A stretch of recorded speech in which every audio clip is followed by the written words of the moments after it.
moving up to the top of your head, your last chakra, the Sahasra Chakra, also known as the crown chakra, your chakra of awakening, oneness, and supreme consciousness.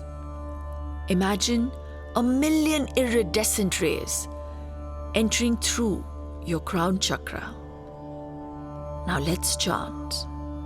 Take a deep breath in